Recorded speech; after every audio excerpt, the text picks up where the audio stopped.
प्रिय दर्शकों नमस्कार। हाजिर हूँ मैं दिव्य महाप्रयोग के पहले एपिसोड में एक दिव्य चर्चा लेके। तो दिव्य चर्चा आज जो हम करने वाले हैं वो ग्रहों की युति और ग्रहों के दृष्टि संबंध से बनने वाले प्रभाव के बारे में। जैसे दर्शकों आप जानते हैं देवगुरु बृहस्पति जहाँ बैठते हैं उस भाव से ज़्यादा प्रभाव जिस भाव पे दृष्टि डालते हैं वहाँ पे देते हैं। इसी तरह अनेक ग्रहों का भी इसी तरह है कि जिस भाव में वो बैठते हैं उस भाव से ज़्यादा प्रभाव वो जिस भाव पे दृष्टि डाल रहे हैं वहाँ पे देते हैं। आज जो हम चर्चा करने जा रहे हैं दोस्तों वो है ग्रहों की युति और दृष्टि संबंध से बनने वाले जो दुर्योग हैं। क्या वो दुर्योग राजयोग के समान फल दे सकते हैं? बिल्कुल दे सकते हैं, लेकिन हाँ इसमें एक चीज़ ध्यान रखने वाली बात है कि जो ग्रहों के युति और दृष्टि प्रभाव से बनने वाले दुर्योग हैं वो आध्यात्मिक दृष्टि से आत्मा के संतुष्टि के दृष्टि से बिल्कुल प्रभावहीन होते हैं। वो आध्यात्मिक दृष्टि से कोई प्रभाव नहीं देते। हाँ भौतिक दृष्टि से वो राजयोग के समान फल देते। अब जैसे एक उदाहरण से समझिए, देवगुरु बृहस्पति और राहु की आमने सामने दृष्टि प्रभाव से चाहे युति से जो दुर्योग बनता है उसको बोलते हैं गुरु चांडाल योग। अब ये जिसकी कुंडली में ये योग बना है वो ही बता सकता है कि उसको जीवन भर कितने कष्ट और कितनी परेशानियां झेलनी पड़ती हैं। कोई काम समय से ना होना, यश मान सम्मान में कमी होना, ऐसे भी कई ग्रहों से दृष्टि प्रभाव से जो दुर्योग बनते हैं। जैसे शनि और चंद्रमा के आमने सामने दृष्टि प्रभाव से विषयोग का निर्माण होता है। शनि और सूर्य के आमने सामने दृष्टि प्रभाव से भी दुर्योग का निर्माण होता है।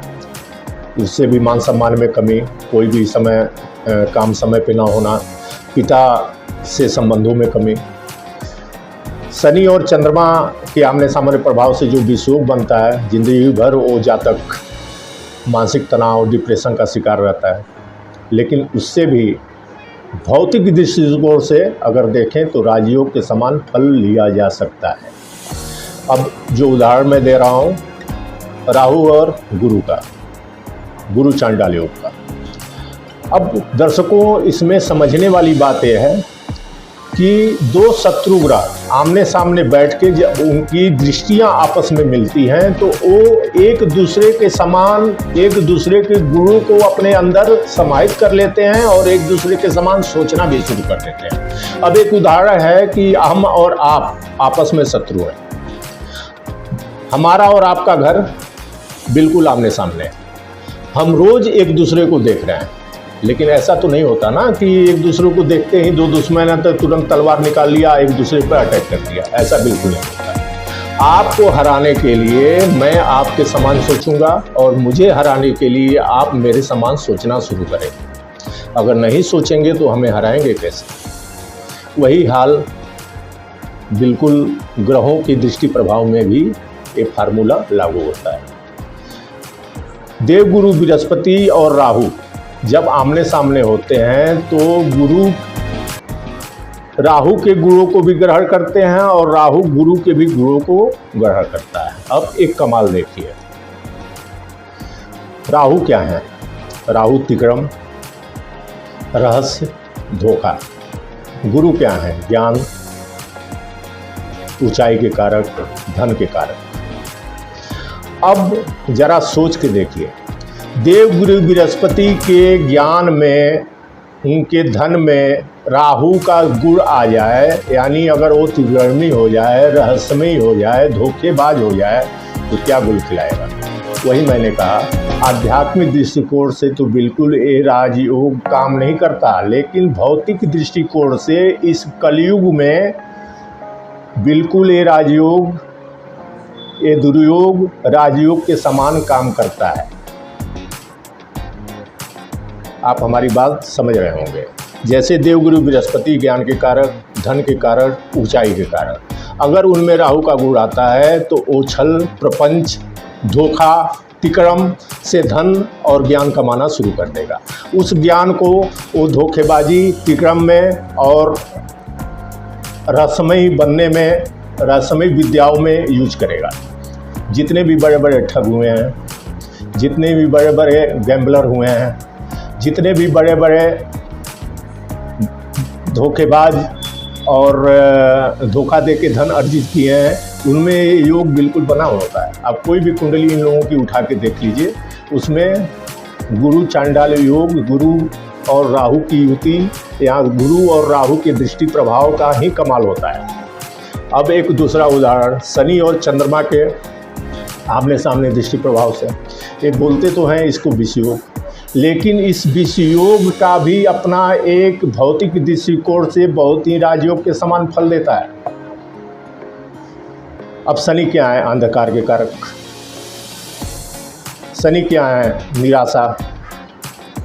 चंद्रमा क्या है? चंद्रमा मन। चंद्रमा का प्रकाश अमृतमयी बोला जाता है। अब होता क्या है कि दोनों ग्रह एक दूसरे के गुणों को जब ग्रहण करते हैं, चंद्रमा शनि के गुरु को ग्रहण करेगा, शनि चंद्रमा के गुरु को ग्रहण करेगा, तो क्या होगा? इमोशंस। आप किसी भी विषयोग वाली कुंडली को उठाइए, भले वो मानसिक परेशानियों में है, भले ही वो जातक जीवन भर डिप्रेशन का शिकार है, लेकिन ऐसे लोग इमोशनल बहुत ही ज़बरदस्त होते हैं। किसी भी गरीब और लाचार व्यक्ति को देख के उनके मन में इमोशंस तुरंत पैदा होता है। उसी तरह तीसरा उदाहरण, शनि और सूर्य के आमने सामने दृष्टि प्रभाव।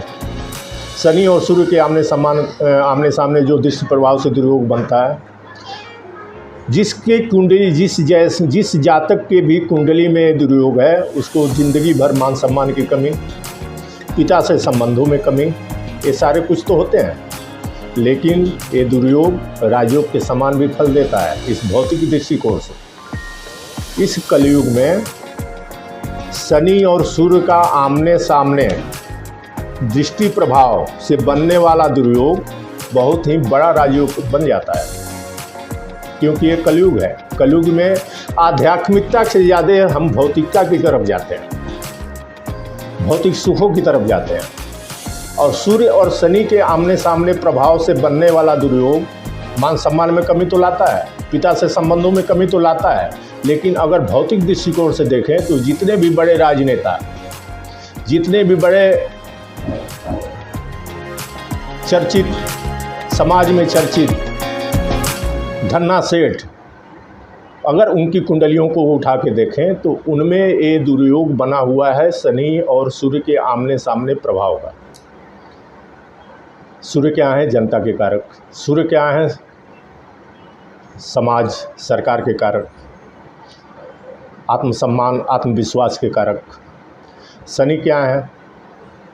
दास, शोक, मजदूर वर्ग का प्रतिनिधित्व शनि करता है। अब जिसकी कुंडली में दुर्योग है, आप उसको देख लीजिए, भौतिक दृष्टिकोण से अगर आप देखेंगे तो वो सरकार से, जनता से, समाज से जबरदस्त लाभ कमाता है। लेकिन हाँ, शर्त ये होती है कि आप इन दुर्योगों को राजयोग में परिवर्तित कैसे करते हैं। वो परिवर्तित करने के लिए अपने इस दुर्योगों को राजयोग में जागृत करना होता है।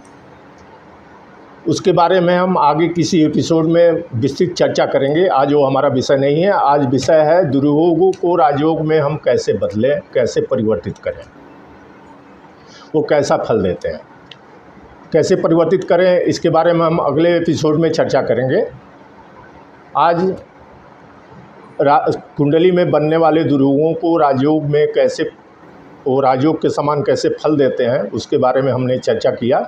आने वाले एपिसोड में और भी इसी तरह के ज्ञानवर्धक चीज़ें, जिससे आपकी ज्योतिषीय जिज्ञासा, ज्योतिषीय ज्ञान में बढ़ोतरी हो, हम लेकर आते रहेंगे। कोशिश करेंगे कि अधिक से अधिक जिन विषयों को अब तक छुआ नहीं गया है, जिसको जो सचारों ने उस पर बहुत कम चर्चा की है, हम उन्हीं विषयों को लेकर आपके सामने हाजिर होते रहेंगे। आशा है ये एपिसोड आपको पसंद आया होगा।